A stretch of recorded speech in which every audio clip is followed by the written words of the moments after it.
All right. So once more, just in case anyone has missed it, feel free to go ahead and say hello in the chat. You can share your name, where you're located, what does being future ready mean to you? And I see stuff is coming through in chat, so keep it coming. We're going to keep an eye on that. And I have my lovely business partner on the line as well, and she'll be able to respond quickly and in the moment if anyone has questions along the way. I see we have at least one other Rachel here, so we'll see how many Rachels we get before the end of today. And if you're watching this later on, after the live session has concluded, you can just write these thoughts down to yourself. All right, we've got a lot to talk about today, so let's dive into it. So today's webinar, rather, is all about how to build a future-ready culture that excites your team. So I'm really excited to talk about this with all of you, and I'm also curious to see what you all think about these topics because I think there's a lot that we can cover with today's topic.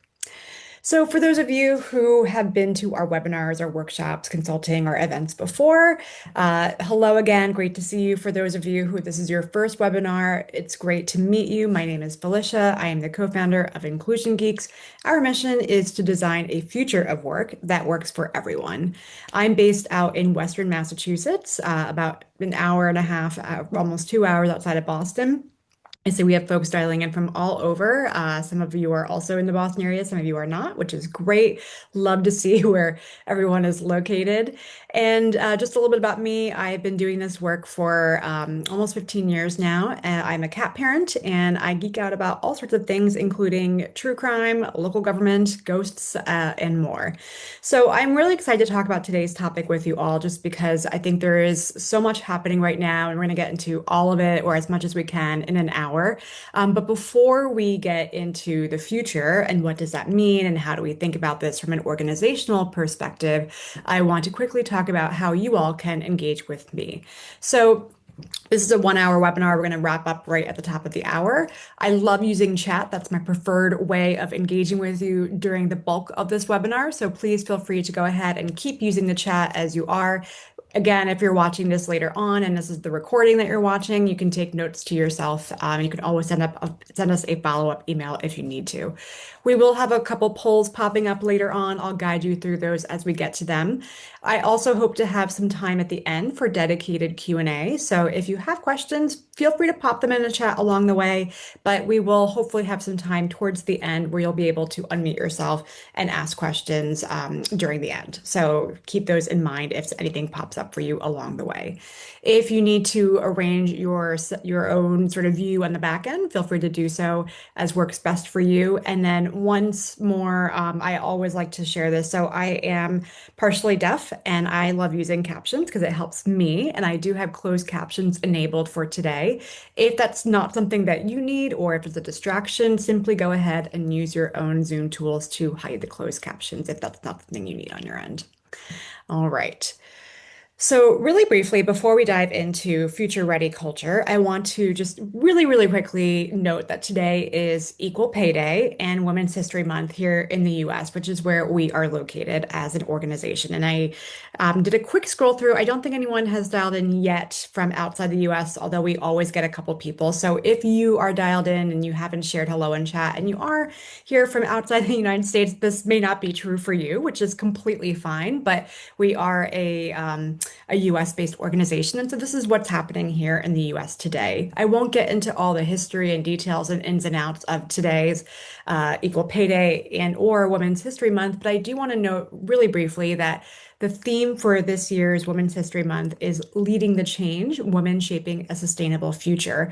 And I just wanted to note that because I think it's really timely for our session today, given the topic at hand. And considering that also today being Equal Pay Day, and I'm not going to get into all the different intersectionalities of that, where we have other equal pay days coming up later on this year, unfortunately. But I did want to really briefly point out that it's really unfortunate, actually, that we're looking at really disheartening evidence that for the second year in a row, the gendered pay gap has widened. I personally would like to envision and help build a future that doesn't have this be the case. And so, with that in mind, let's dive into the discussion. So, I want to start off by talking a little bit about the current work landscape and where we are today in 2026. So, I'm going to start off with a question. And this question is, how many of you feel like the pace of change at work is accelerating faster than ever? And I'll pop that into the chat in case anyone missed that. How many of you at work, or how many of you in general, I should say, feel like the pace of change at work is accelerating faster than ever? Let me know in chat how you feel. You can also let me know with emojis or reactions, whatever works for you. I love it all. I'm already seeing in the chat, people are like 100,000% yes. I can't read numbers, 1,000%, whatever it is, 10,000% yes. Change is all around us. I think we're all in agreement that there's a lot going on right now. And you're not imagining it, right? There is so much happening. You're also probably not alone in feeling maybe overwhelmed by everything that's going on right now. And I also want to note that we're in 2026. We're still dealing with not even just the impacts, but the ongoing effects of the pandemic that we started seeing pop up in 2020. And that in and of itself has completely altered our bandwidth to handle change. There's a kind of quick stat I always like to share when I talk about the pace of change, which is this is really a question for you all, which is how many planned organizational wide changes did the average employee experience in 2016? Just curious. Feel free to toss out some numbers in the chat. How many planned organization-wide changes did the average employee experience in 2016, pre-pandemic, pre-COVID? All right, I'm seeing a couple answers come through, and I know my Rachel, already knows the answer to this, so you cannot answer, Rachel. Other Rachel's happy to get your answers come in. All right, so we've got 7, 2, 1, 2. All right, so folks are definitely on the more conservative side, and you're actually all sort of in the right ballpark. So it's about two planned organization-wide changes in 2016. Now, my next question for you all is how many planned organization-wide changes a year does the average employee experience today? And I will note that today, the researchers were actually looking at 2022. So we don't have, up-to-date stats for 2026. But in 2022, how many planned organization-wide changes a year did the average employee experience? Feel free to throw out some more numbers at me. All right, so we got some more coming through. Let's see. We got 12, 8, 3, 4. I'll give it another 10, 20 seconds, see if anyone else has a final number you want to throw in here. All right, so I'm seeing a trend. People are increasing. I'll put the data source out there in just a second, but this is actually from Gartner. So the answer is actually 10. So again, you all are right in that ballpark. And so what I really want to note with this is that part of why we're all feeling so overwhelmed is because in addition to the rate of changes having increased, we're also experiencing something else, which is something that I like to call future shock. Is anyone familiar with this term? Feel free to put like a plus or a one in the chat if you're familiar with future shock. If you're not familiar with this term, put a zero, a dash, or just, answer me in some way in the chat. And I'm seeing folks are like, yes, the book. Okay, so I got at least one person who's like, yes, I'm familiar. We got one person saying no. All right, so we got a little bit of a mix here. Some of you, this might be familiar. Some of you, this might be the first time that you're hearing this term. So basically, back in 1970, there's a futurist named Alvin Toffler, and he wrote a book, as someone mentioned in chat, called Future Shock. He wrote this with his wife, Heidi, and they predicted that we were going to reach a point where change happens so rapidly that people and organizations are starting to experience what is this sort of psychological state of disorientation, what they called future shock. And their argument was that society was undergoing an unprecedented structural shift from the industrial to the information powered. And what they were theorizing was that the overwhelming pace of change can lead to increased stress and societal dislocation, challenging our ability as humans to adapt. Sound familiar to anyone? That was back in 1970. I think it's still super prescient today. The argument is that a lot of social problems, or maybe even most social problems, are symptoms of future shock. So basically, we're almost like paralyzed as a society because we're going through so much and such a rapid technological change, basically like information overload. So, based on this definition, my next question for you all is what do you think? Do you believe that you might be currently experiencing future shock? Just feel free to let me know in the chat. I will tell you that I definitely think I am going through some massive future shock right now, both on an individual level and for an organizational and societal level. So, as they said, future shock is this dizzying disorientation brought on by the premature arrival of the future. And I really do believe that we're living in future shock right now. Just think about what has changed for us in just the last couple years. We've got the pandemic that completely reshaped how we worked. Basically overnight. We've got AI, which went from science fiction to an everyday tool in less than 2 years.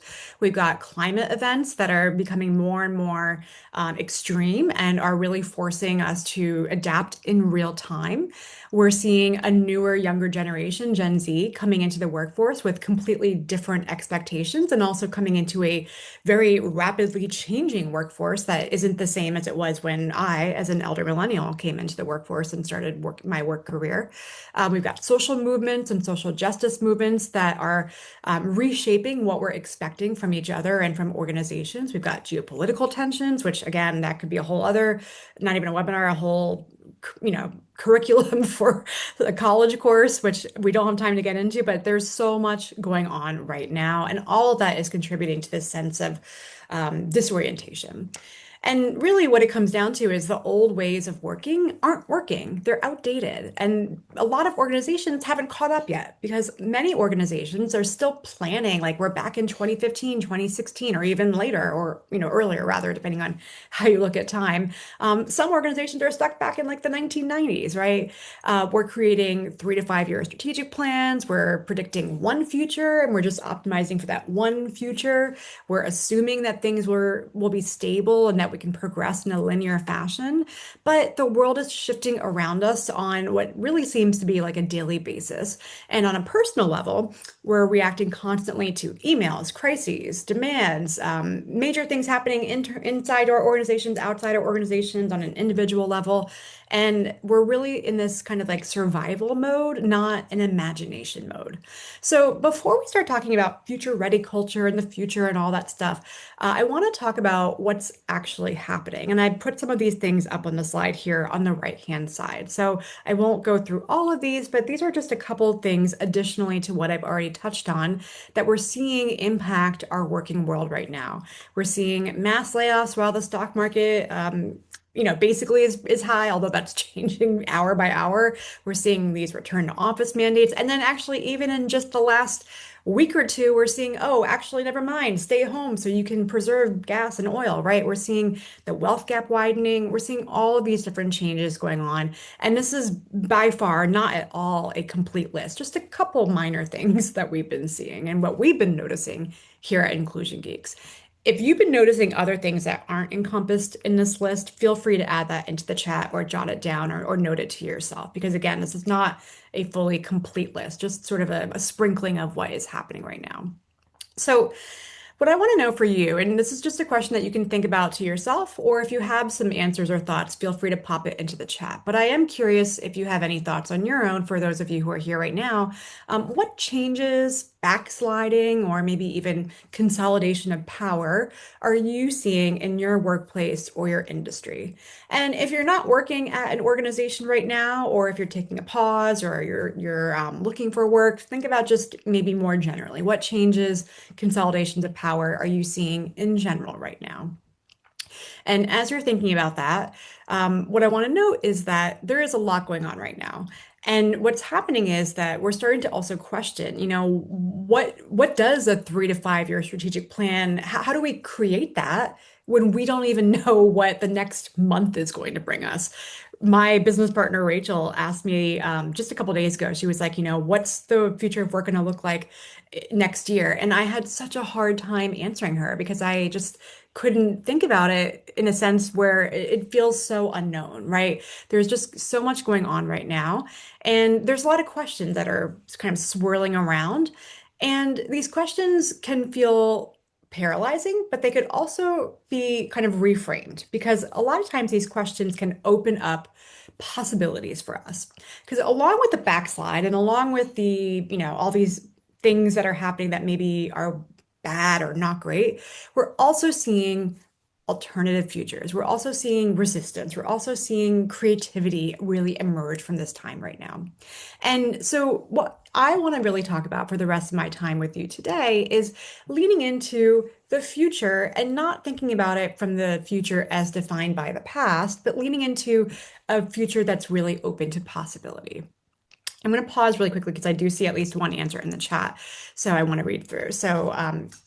Another Rachel has shared, you're seeing algorithms taking over our lives. Absolutely. We are what we consume. We aren't curating our own experience and we're vulnerable. We're losing our critical thinking and questioning powers. I agree with you completely, Rachel. I've seen all that myself. I was just talking about that this morning with someone. So, again, as folks are continuing to think through, feel free to keep putting stuff in the chat if thoughts are coming to you or just kind of noodle on this yourself. But let's switch gears a little bit because I want to now lean into the future. And I want to start talking about what is a future ready culture. Because if we're going to think about how do we build a future ready culture, we have to start with thinking about what is culture in and of itself. So, if we start by thinking with our foundation block of culture, what is culture? How I'm defining it for the purposes of today is culture is a concept that permeates our lives and influences how we perceive the world around us. It's a really powerful force that shapes our behaviors, our beliefs, and how we interact with each other. If you have a different definition than what I have here up on the slide, feel free to pop that in the chat as well. But I do really like this definition, which is from diversity consciousness. And how we're defining it on the slide right now is culture refers to our way of life. It includes everything that's learned, shared, and transmitted from one generation to the next. It endures over time, but it's not static. And that's a really key piece for me in all the work that I do, because a lot of times I think, especially at an organizational level, we tend to think of culture, or we sometimes default to thinking about culture as, okay, this is what it is, and this is how it is, and it'll never change. But I like to think about culture as constantly changing. And so it's constantly evolving and morphing. It doesn't stay the same. Language, values, beliefs, rules, even all the material things we create, all that's part of our culture. Do you agree with this definition? Let me know. Put a plus or one in the chat. Do you disagree with this definition? Put a zero or a dash in the chat. And as you're thinking about this, whether this is landing for you or maybe you have something else to offer into the definition. And the other thing I'll note too is that all of these definitions that I offer today and at any point are entry points into the conversation. So it's not meant to be an end all be all. So we've got culture. Now I want to start thinking about workplace culture. So let's talk about that next. Workplace culture is things, we can define it as shared beliefs, shared values, attitudes, the set of assumptions that people in a workplace share. Does this also land with you? Let me know in the chat. But again, basically everything we just talked about culture, but really putting it in the context of our workplaces. I want to give a couple quick research and data points to sort of ground these definitions, because what we're finding is that employees are not feeling connected right now to our workplaces. I really believe that culture is the foundation of our organizations, because it's organizations, they're not people. Organizations do not exist in a vacuum. They're made up of humans and people. And culture, again, is this real thing that's very nebulous. It's hard to define sometimes. It shifts a lot. But I think what we're starting to see is that employees are not feeling very strongly connected to their workplace culture. This chart is from a Gallup poll that was conducted in August of last year. And what they found was that 8 out of 10 employees in the United States, so this might be different and this probably rather is different outside of the US, but in the US, 8 out of 10 employees do not feel strongly connected to their workplace culture. Next thing I want to show is, again, thinking about how and why this is important, because connecting to culture is really going to help drive personal and professional results. And so just a couple additional stats up here to kind of add to that discussion. And why does culture matter so much within an organization? Well, it really impacts, business outcomes just as much as employee engagement, retention, burnout reduction.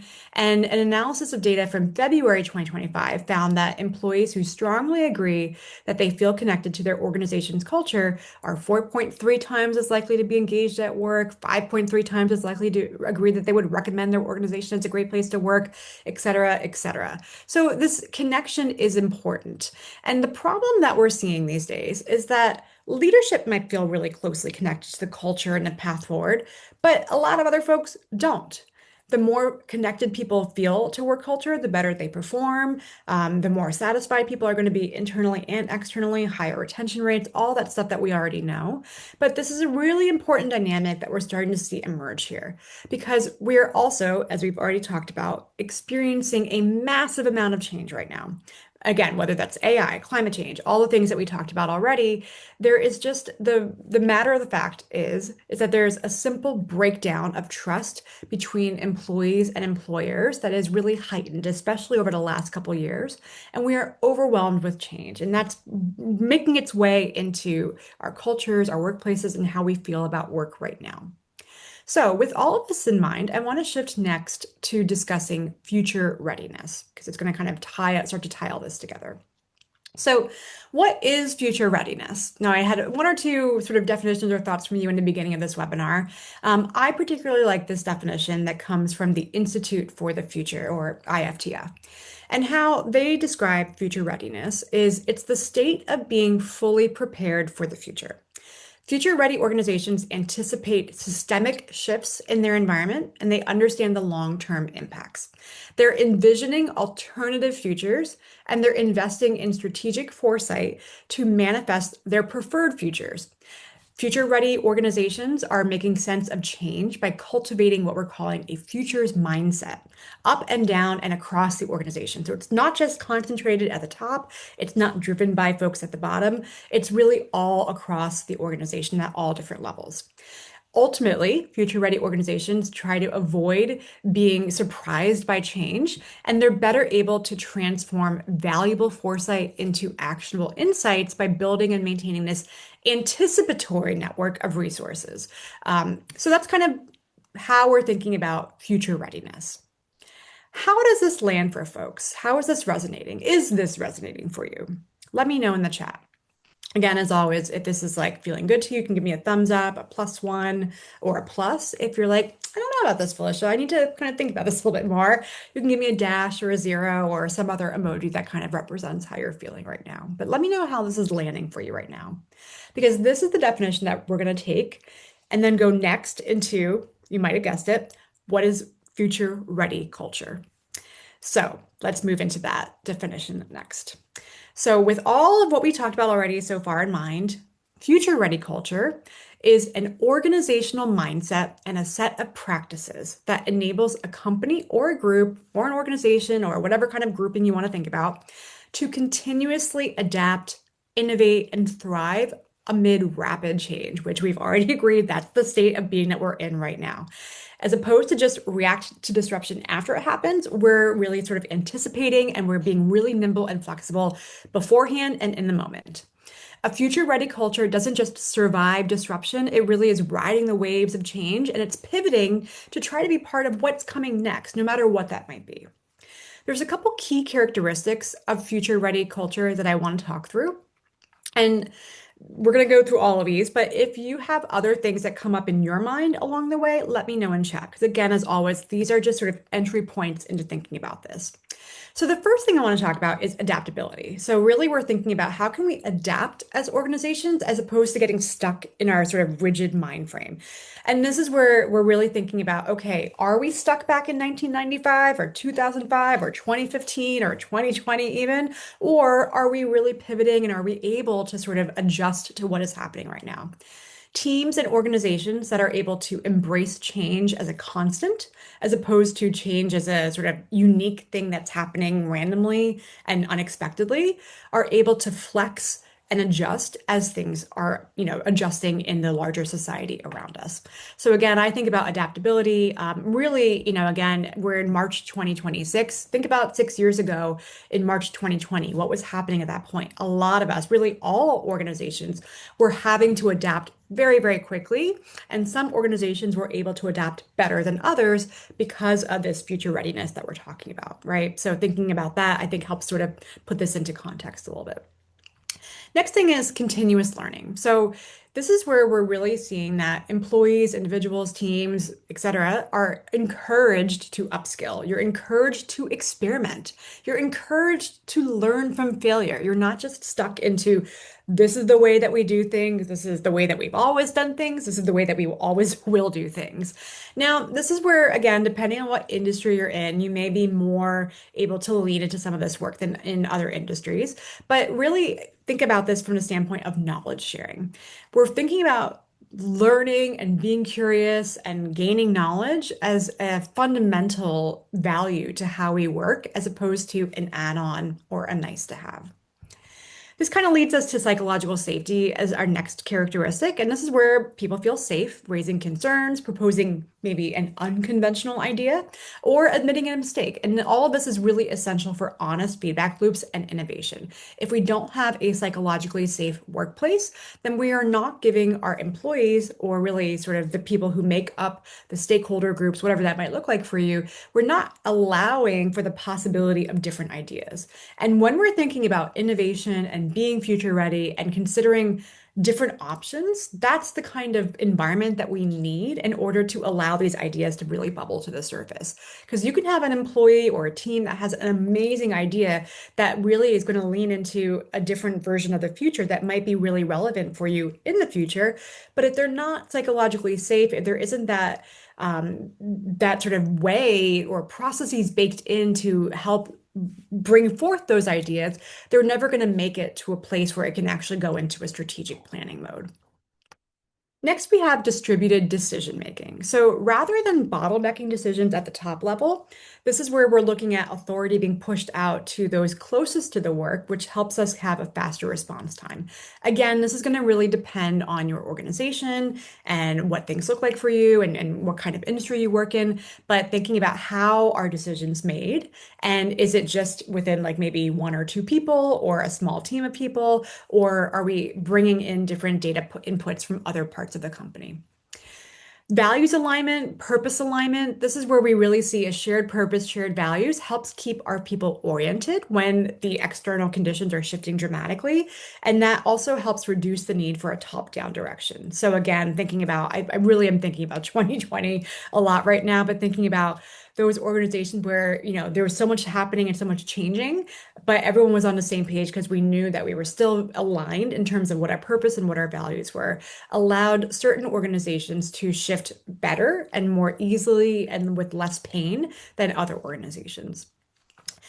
Technology fluency, or tech as a tool, is another characteristic. And so future ready cultures treat digital tools and things like AI not necessarily as a threat always, but as capabilities, as tools really, to be understood and leveraged across all roles.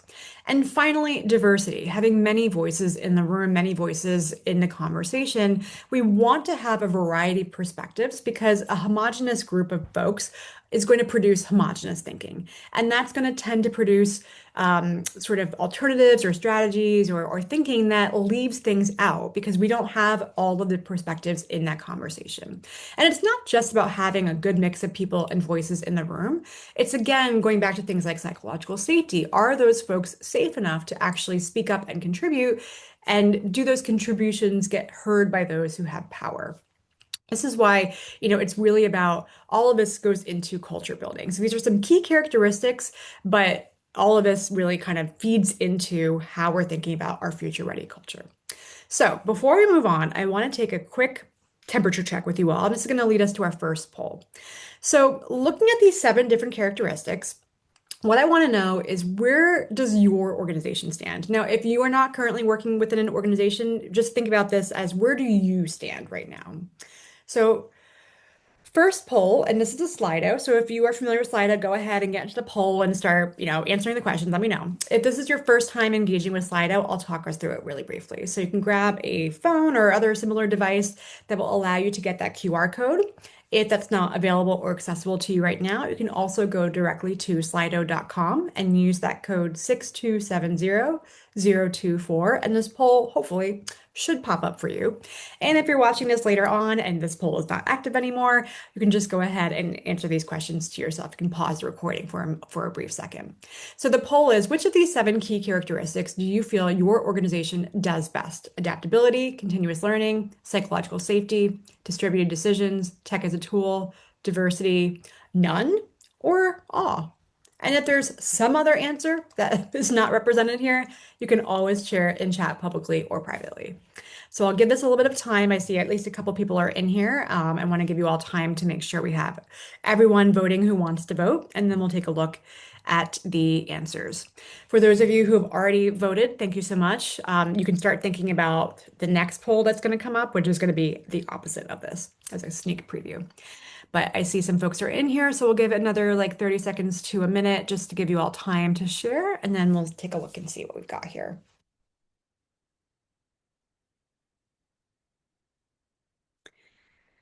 All right.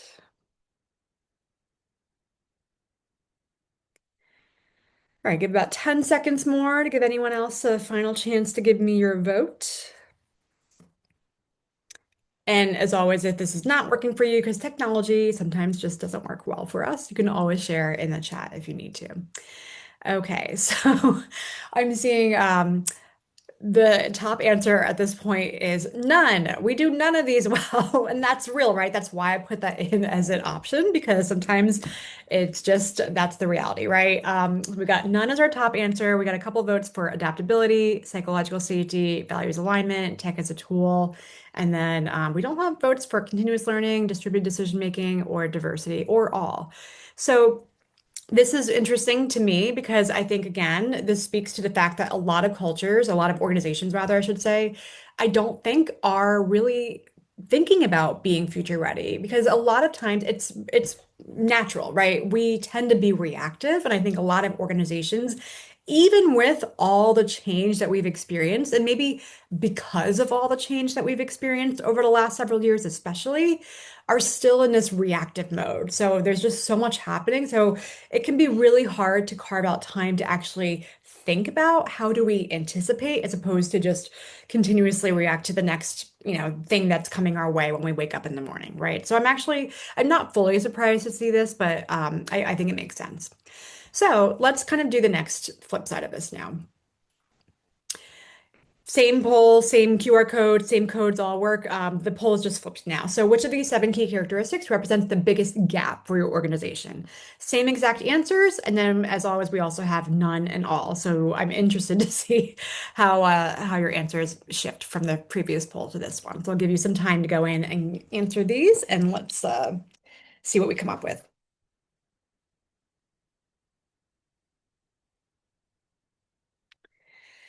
All right, so you're starting to see some votes come through. So far we've got distributed decisions, values alignment. Give it another 30 to 45 seconds, give folks a chance to get in and give me your answers.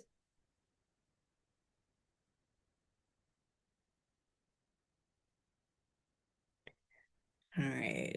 So also seeing some votes come in for psychological safety, tech as a tool.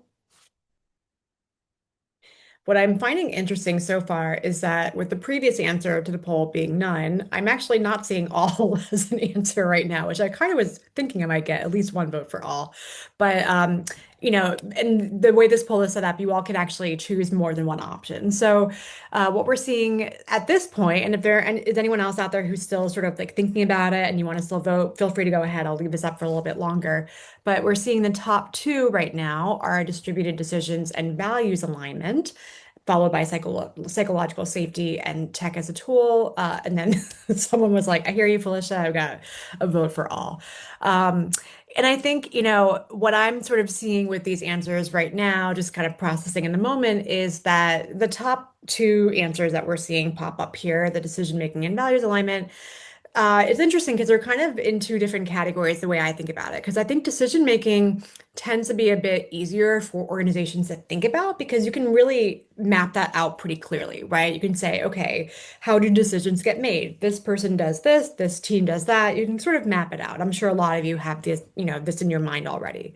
Values alignment to me feels a little more squishy, which is a word I love to use when we're talking about things that aren't necessarily super quantifiable. It feels squishier to me. So I think that it's interesting to see these two sort of different dynamics here, where we've got one answer that's much more sort of uh, tangible and the other that's a little squishier.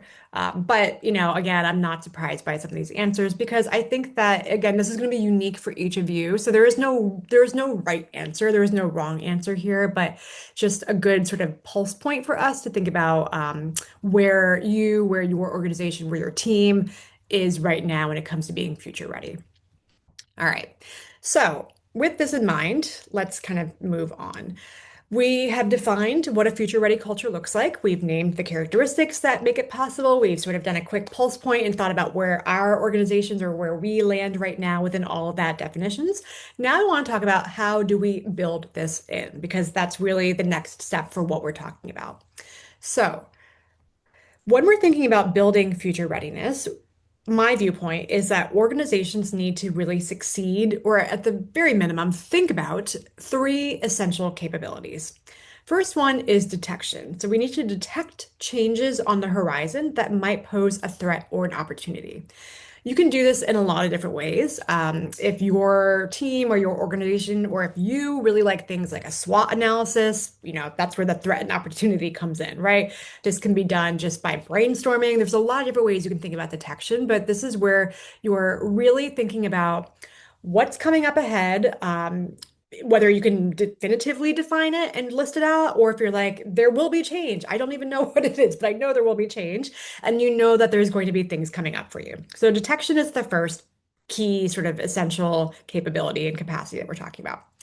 Second one is our response. So we're not just looking at identifying what the threats or opportunities or changes could be. We're also thinking about how is our organization, how is our team, how is our industry, how am I personally, how are we going to respond? And we can do this by analyzing what are the strategic implications of those future changes.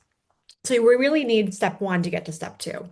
The next thing I want to bring up is adaptation. And this is really where we're thinking about that flexibility, that pivoting, that adjusting. We're thinking about how do we, as an organization, especially adapt to thrive in this future environment.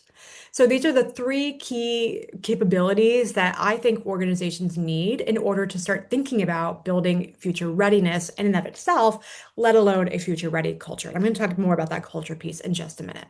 So I want to do another quick check-in with you all. And because we're going to talk in just a moment about how to get your organization future ready. But first, again, we need to assess where we are right now. So my next question for you in the poll that I'm about to pop up is, do you think your organization is future ready right now? And again, if you're not in an organization right now, it could just be you yourself personally, or in the past, or maybe a company that you're thinking about joining or looking at, however makes the most sense for you right now.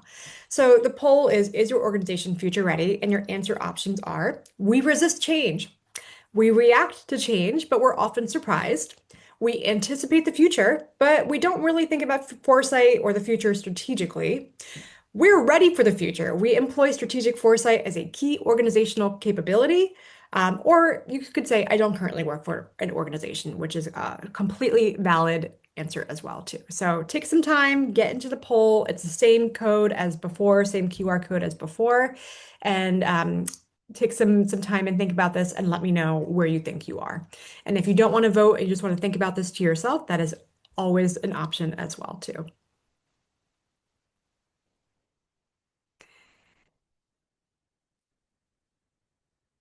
And as you're voting in, I'm starting to see the votes come through, and we'll take a moment and just like maybe 30 seconds or so to pause and see what the votes look like for all of us. But really, the reason I'm asking you to sort of take this moment to pause and self-assess is because it really reveals where we're starting from. And it can help sometimes expose different assumptions about our future readiness. Because once we have a clear sense of where your organization is in terms of the current state, Then we can think about what do we need to do to get to where we want to be. And I'm going to talk about that in just a moment. So I will give you a roadmap in just a second, but let's see where we are right now. Give it another like 10 seconds. If you haven't voted yet, feel free to pop in and give me a vote, but let's see what we have at the moment. All right, so most of the votes so far are we anticipate the future, but we don't think about it strategically. So hopefully this will help give you some additional ideas to push your organization along the way. We got a vote or two for we react to change, but we're often surprised. And so again, this is where we can start thinking about how do we maybe move out of this more reactionary mindset into a more anticipatory mindset. And I don't see any votes for anything else. So thank you all. Again, as always, no right or wrong answers here, just an opportunity for you to sort of take stock of where you are and for me to understand where folks on this webinar are right now. All right, so 7 steps towards becoming future ready. Depending on how you answer that poll just now, you might not be starting from step 1. You might be a little bit further along. You might be step 3 or step 5. I don't know. This is completely up to you to figure out where you land on this scale here. You might be able to jump ahead in your journey. You might be able to skip one or more of these steps. All good. No matter where you're starting from, it's important in my mind to understand the entire journey before jumping in from an organizational standpoint. I'm going to talk through each step briefly, and then we'll continue on with talking about organizational resilience, which is sort of the foundation to kind of moving along this journey.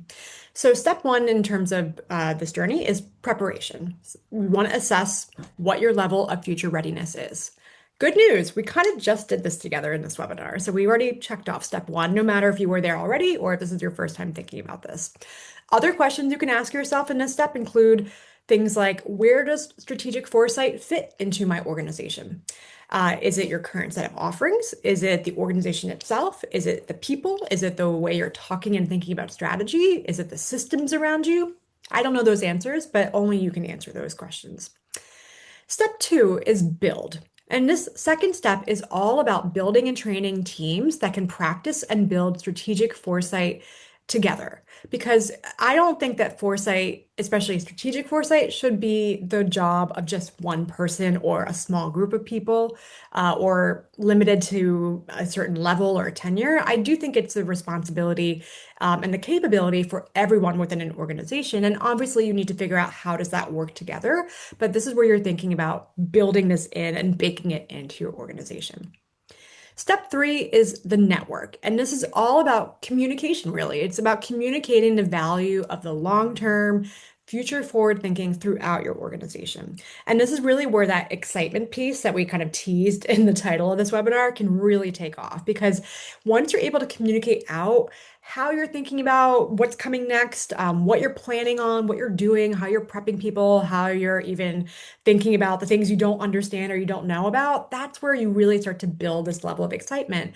And that's where we see a lot of times when we start to silo or consolidate power or decision making or thinking around these topics, we lose that excitement. So this network piece is really critical for that excitement piece. So it's about communication, it's about transparency, it's about getting buy-in from your folks. Then we go into practice, and this is maybe where some of you are already. You might have skipped through the first couple steps and you're already in the practice mode. But this is really about anticipating the future across multiple different time horizons. So this could be daily, monthly, yearly, or longer term. Personally, I find it extremely difficult to think long term right now. So I'm really kind of in that probably like monthly to yearly, maybe multi-year, like 1 to 2 years out. But I personally am finding it hard to think longer term than that. But that's also where it could be a stretch area, right? Where you're like, let's just really open up our imaginations and think, what does 10 years from now look like? Or what could it look like? And that's where this is the creativity piece that really comes into it. This is where you can really practice looking at different possible futures and stretching those muscles. It involves a forecasting approach, which is something that we personally discuss further at Inclusion Geeks in our futures work and our shift consulting framework. So if you're interested in what forecasting looks like or how you can really think about like engaging in this practice mode, feel free to follow up with us afterwards. We have some real awesome tools that we can help you with this work. A best practice for this step is to try to envision multiple alternative futures. And so there's a lot of ways you can kind of work into this. Step five is converge, and this is where you're really centering on what is your preferred future. You might come up with all sorts of different futures, and you're like, I don't actually like these over here. These are scary. I don't want to go down that way. This is not the greatest one either, but I want to really focus on this future, which feels like the best way forward. And so this is where you're really thinking about how do you get to that preferred future. Step six is activate, and this is where you're going to map out what are the strategic actions that are needed to get you to where you want to be, and how do you mobilize your stakeholders. And finally, step seven is adapt, and this is the thing that most defines future readiness. It's about seeing foresight as a persistent, but not an episodic, not a unique, not a one-time, not a siloed activity. It belongs at all levels of the organization. And this last step is really about taking all of those previous steps and integrating them into your organizational processes and your culture. So the question that kind of we're going to leave with is how do we actually build the organizational muscle to sustain this kind of adaptive baked in work, especially when things get hard? And this is where resilience really comes into play. So I'm not going to talk too deeply about this because I want to get us to questions, but really briefly speaking and really broadly speaking, in terms of organizational resilience, it's the ability of an organization to overcome external shocks and get new opportunities coming up in the wake of that shock. For companies, resilience is not really the result of like a single action or a single attribute or even a single product offering, but it's about these different pillars: operational, strategic, financial, social, organizational. And so really thinking about how can we build in resiliency into our organization to help support that journey that we just talked through. I'm going to drill a little bit deeper into organizational resilience because I think it's worth making a quick point here before we start to wrap.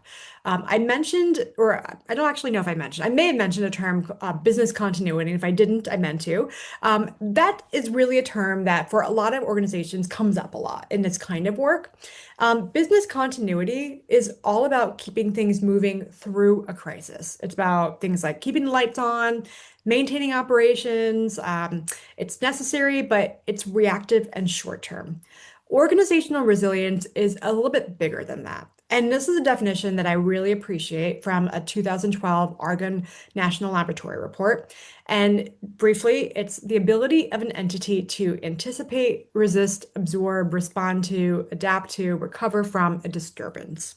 Disturbances could be thought of as stressors or challenges, those changes that we've talked about already. Shifts in the industry, loss of revenue, loss of donors, reputational risks, loss of talent, all of those different stressors. It's really not about recovery, but about that long-term view in terms of thinking about how do we transform in response to the change and remain viable over time. So building organizational resilience, it's about anticipating the troubles, it's about preparing, about all the things we've already talked about. And based on research, these are a couple key pillars of a resilience framework. Resolve is an organization's will to survive. And this is really where the leader of an organization needs to step into the role of a regulator because the leader sets the tone and can help regulate the environment around them. And when we're thinking about building in future readiness, this is where the leader also has a lot of power to really create the environment where the entire organization can lean into that future readiness. In terms of communication, this is where resilience doesn't always really have to come from the top down. It should be something that is organic, that comes from all aspects of the organization. And it's built when people feel like they have genuine agency and understand why decisions are being made. So this goes back to communication, inviting people into problem solving as opposed to giving them a finished answer or a solution. It's about sharing context, not just a directive, and giving people ownership or input into what's happening.